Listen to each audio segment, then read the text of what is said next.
Welcome back, guys. I hope you are stretched, prepared with some snacks or drinks, whatever you need, really, or just relaxing.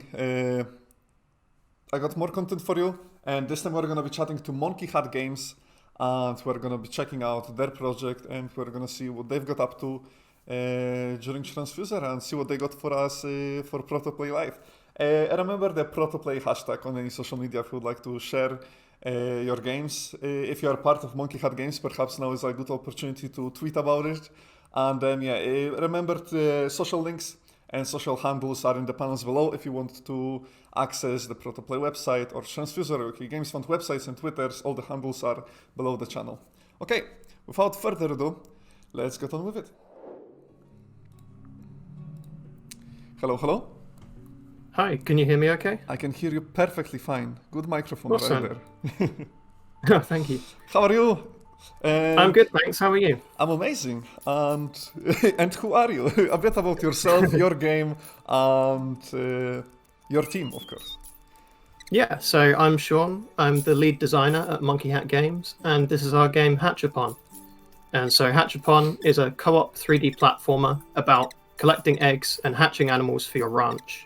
So it's all about sort of going out and exploring these islands and finding eggs, which we use to do puzzles, and then you bring them back to a ranch and hatch them for different animals. Very nice. Nice and to the point. Thank you. What genre are you aiming for with this? It seems like a nice couch play sort of game, right? Yeah, so it's a couch co-op 3D platformer. So what we're doing is we're kind of combining genres. We've got kind of a collectathon aspect, and then there's also like a party game aspect as well. Mm-hmm. So we really want to.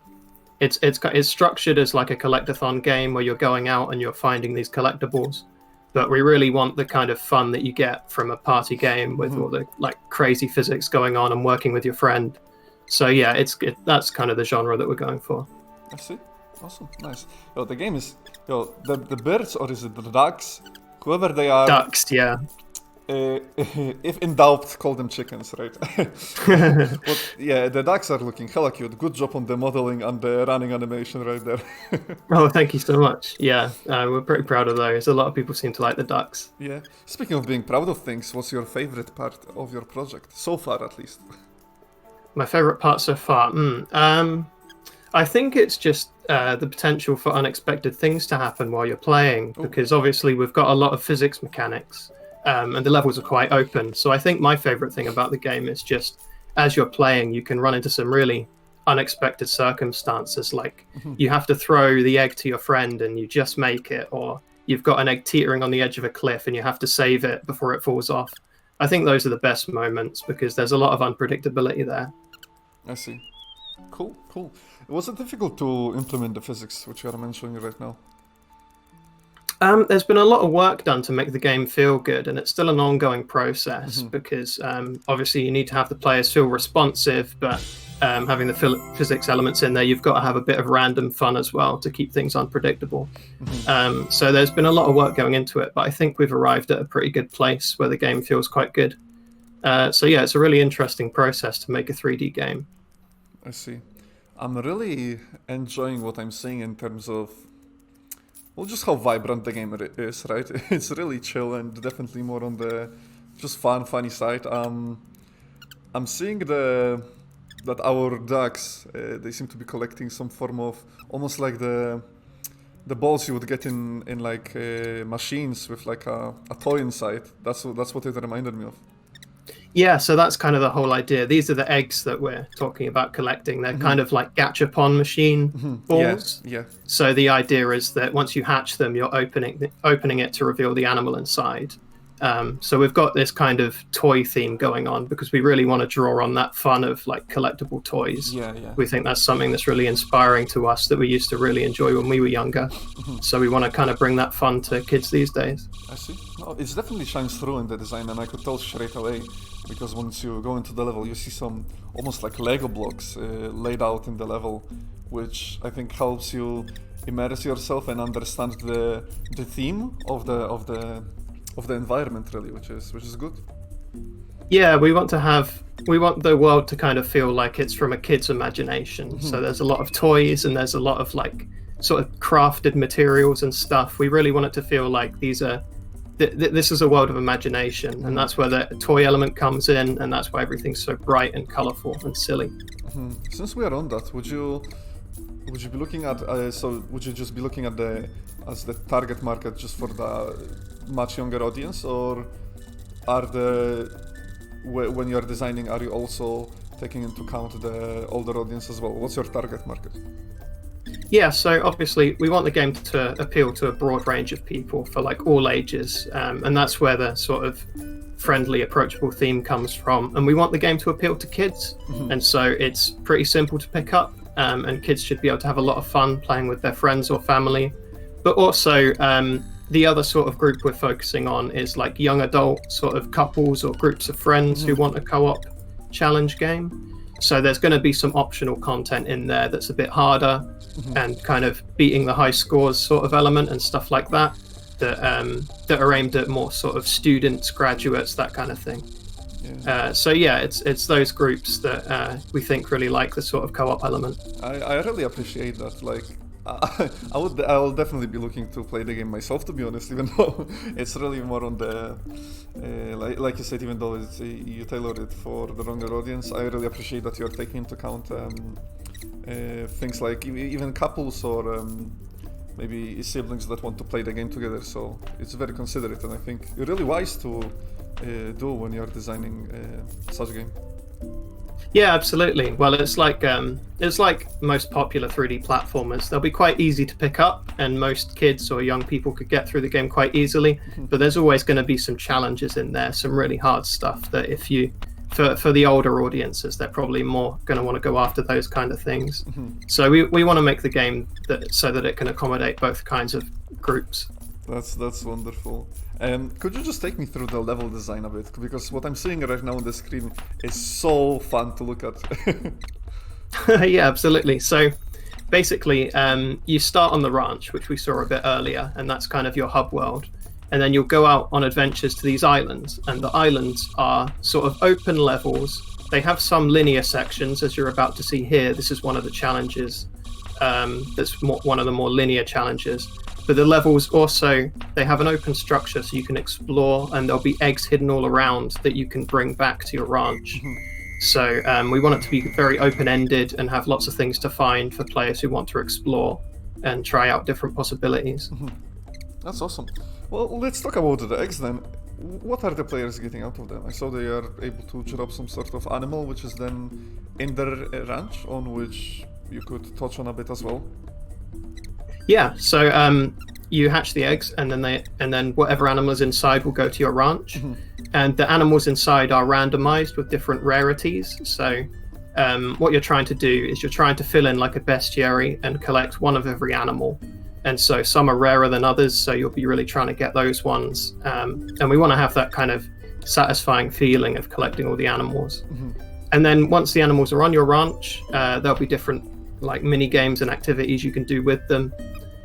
There aren't any of those in the demo at the moment. Those things are kind of still in the design phases, but we want there to be things that you can do with the animals to really make the collection feel worthwhile. I see. Awesome. Cool. Thank you a lot for giving all these insights. It's really appreciated to like know where you are headed as well, even though there is something we're not seeing in the demo. So thank you for that. I actually, when I was seeing the unboxing process, I actually thought that the animal that came out would be playable. Is that something you considered? We did consider it a long time ago. We considered having different playable characters with different abilities, but we decided that it would be best to go for a more simple kind of character that would be easier for the players to master. So the animals aren't going to be playable, but again, we want to have different activities that you can do with them. So that's kind of the value that you'll get out of the animals. You mentioned different gameplay. I was thinking more on just the visual aspect of things, or are you sticking to the two ducks as the main protagonists per se? Right, yeah. So we are sticking to the two ducks, but one thing that is going to be in the final game, which again we don't quite have in the demo, is you'll be able to customize these ducks. Ooh, and so you can see them in the game collecting the money, yeah. Like the bread money. And so in the final game, that'll be used to purchase hats and different skins for the ducks, so you can really customize them. And we think hopefully that should satisfy people looking to really express themselves through their characters. Yeah, that's awesome. The game seems so engaging and so fun. It's looking like a really smooth and polished up product. So really great job to you guys. How long did it take you to get to where you are right now?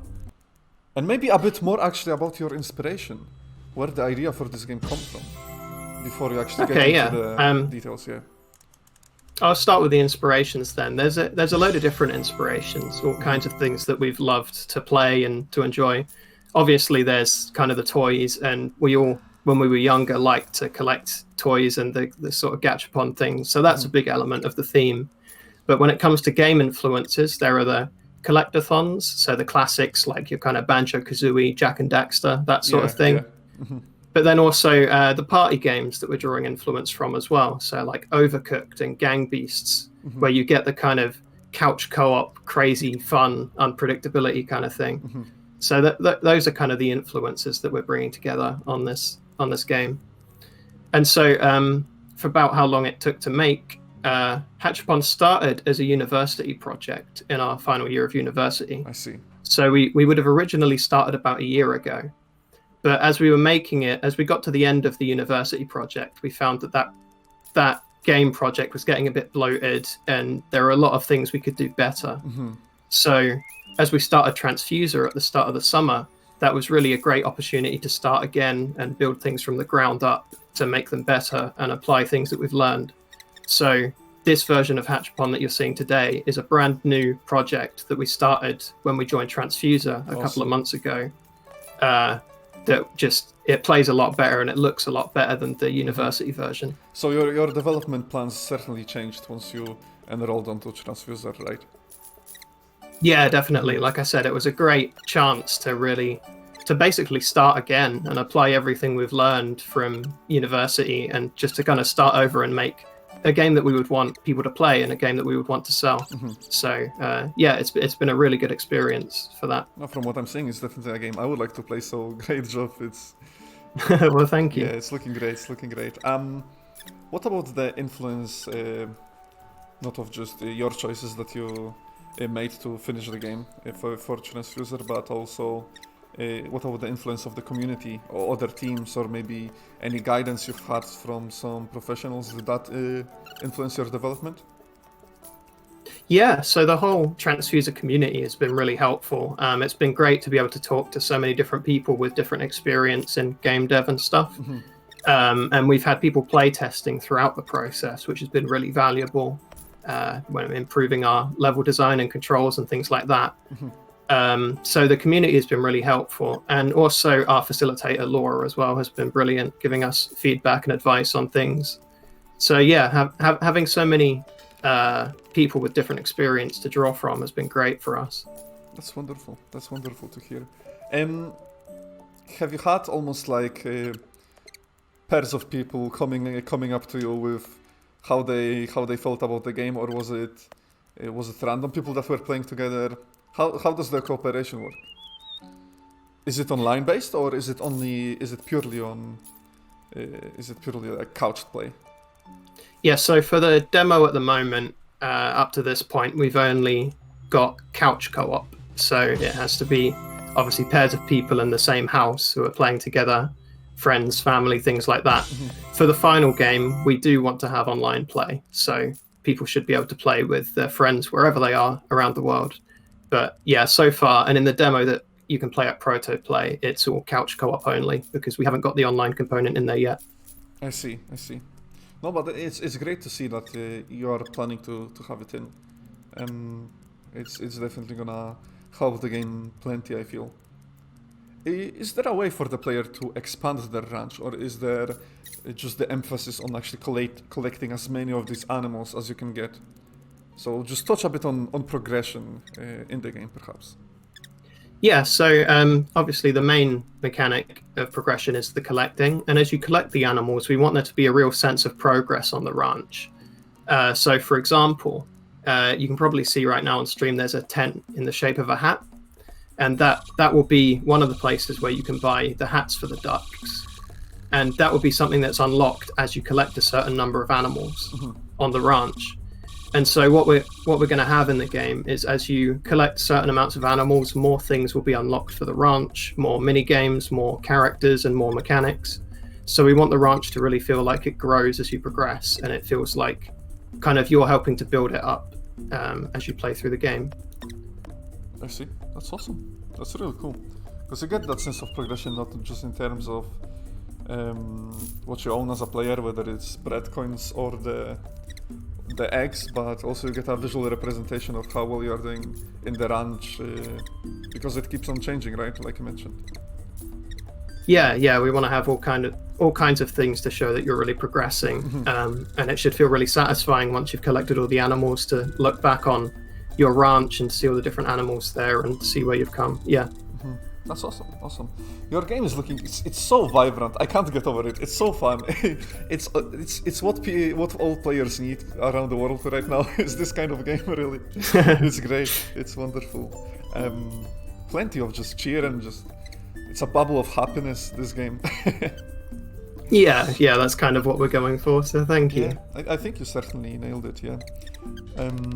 Did we? We discussed the target audience. Yeah, we had a good chat about it. What about any further player feedback? Was there any development you had to alter, which you had something planned, but you had to draw back on it because player feedback influenced it? Was there anything like that happen? Yeah, so player feedback has been really valuable throughout the whole process. And the game has changed a lot, even in small ways that have really kind of led us through the path of development. So things like just simple things like the controls or the layout of the levels. We've had in our early playtests, we had players who went completely the wrong way and they got lost. So we had to refine the level and guide them in the right direction. So yeah, it's really been an iterative process of improving things by just looking at what the players do and things like that. I don't think there's been any major shifts in direction from player feedback, but it's just been about guiding us on the right path and making sure everything feels good and players are doing what we want them to do. So yeah, it's been really good for that. Yeah, awesome, great to hear. What about environments that you would be looking to create? You mentioned a lot of emphasis on making it seem like almost like a toy world, right? Yeah. How are you looking to expand on the environments on different levels? So what we're aiming for launch is there are going to be 3 islands, which are the 3 levels in the game, and they're each going to have a different theme. So this one that is playable in the demo right now is kind of rocky and it's got all the cliffs and the rock climbing wall. This is what we're calling the adventure island. So it's got these rolling boulders and the spikes and all these different elements kind of drawing from the adventure theme. And so the other islands, which I don't think we've confirmed yet, but we've got a few possible themes in mind. For example, one of them could be like a volcano theme or a snowy theme, different themes like that. So each island should really feel distinct and will have its own mechanics. And yeah, we're going to have a real variety of themes so that exploring should have a lot of interesting new things to show. That's wonderful. Awesome. Really exciting. Because I feel like you have so much flexibility with in terms of outside of the box level design, since you influenced the toys of having something that people usually expect to be smaller, have it enlarged and as part of the level would be really cool, I feel. Yeah, absolutely. We've got so many ideas for levels that the difficult thing is picking which ones to do. Yeah, we've got so many different ideas. It's so much fun making levels for this game. I feel like you just make a poll on the Twitter here and there. Let the audience help you out, perhaps. Yeah, we definitely want to use player feedback and advice to kind of shape the game over the next few months. Yeah, it'd be really great to hear what people would like to see. Not sure we discussed it, but is there anything you would be looking to further enhance or change in the nearest future? What's like the top priority right now? Yeah, so there are a couple of things. There's one small thing, which is quite funny. As players have been playing this game, something that's been requested a lot is obviously you can throw and kick the eggs as you're doing the puzzles. A lot of players have asked for the ability to throw the other player Of course. to kind of chuck their friend around, and we think that's great. Unfortunately, we didn't have time to get that in for the demo, but I think that's high on the list of things we want to do because that sounds really funny. But then in the longer term, obviously, we've got to get the online co-op working, so then we can have our testers play from different households. Yeah, I think. And then, yeah, sorry. Oh, sorry, and then just just going on to flesh out the game beyond the demo, turning it into the full experience.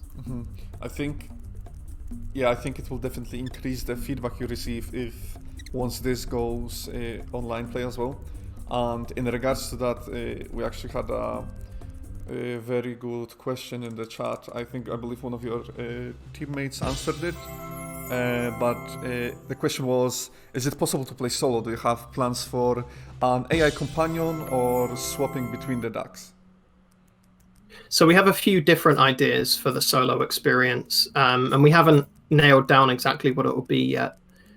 So for now, the game is built for co-op, and we want to stress that it's meant as a co-op game, but we're looking at what we can do for solo players, whether it's a more limited solo play mode or whether there is like a companion that you can control. We don't really know yet, so that's something that we're going to be looking into as we go forward.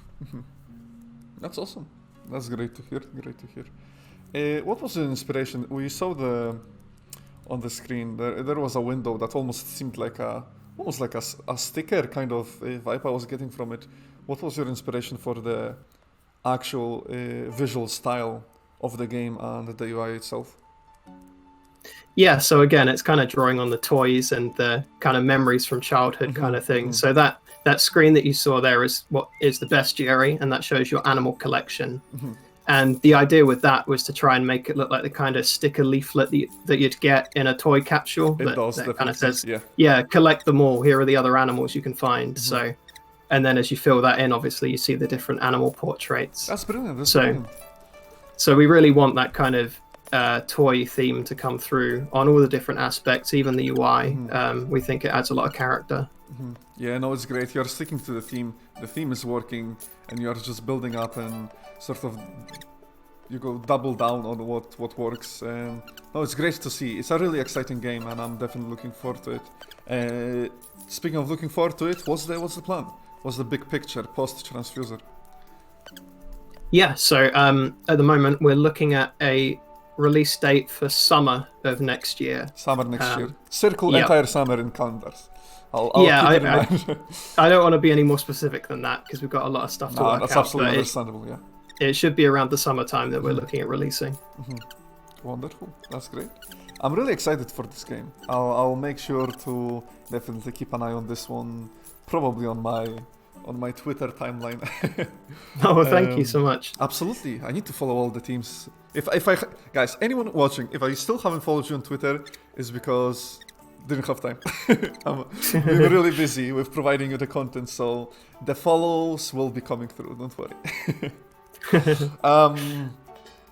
Well, I think, I'm really just pleased with this interview. It was great to discuss this game with you. Is there anything you want to add that we haven't touched on, that you maybe want to show off that you've got coming, or any shout-outs? The stage is yours.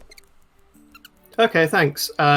Well, obviously, I want to shout out the rest of the team. They've all been great to work with. Katie, Alex, and Jaden, they've all been brilliant teammates, and it's been really fun working with them on this game. What I would say to people who are watching, who are maybe interested in the game, please do play the demo. Download it from ProtoPlay. And if you enjoy the game, or if you have any thoughts, then please join our Discord and give us feedback, because we really want to make the game as good as possible by hearing from the players and seeing what we can improve. So please give it a go and tell us what you think. Yeah, I linked all the socials for you for the chat in the chat. So guys, make sure to grab those. And well, it's been a pleasure talking to you. We're gonna finish up the interview here. So thank you so much once again. Thank you. It's been a really great opportunity to show off the game. Thank you so much. Absolutely, it's been great. Looking forward to playing it once it releases. Thanks. Thank you. Take care. Okay, guys, we are gonna go on our short break, and right after we got some amazing content from Feather School Studios. and we're gonna see what they got in store for us. But before that, let's take our break. Talk to you soon.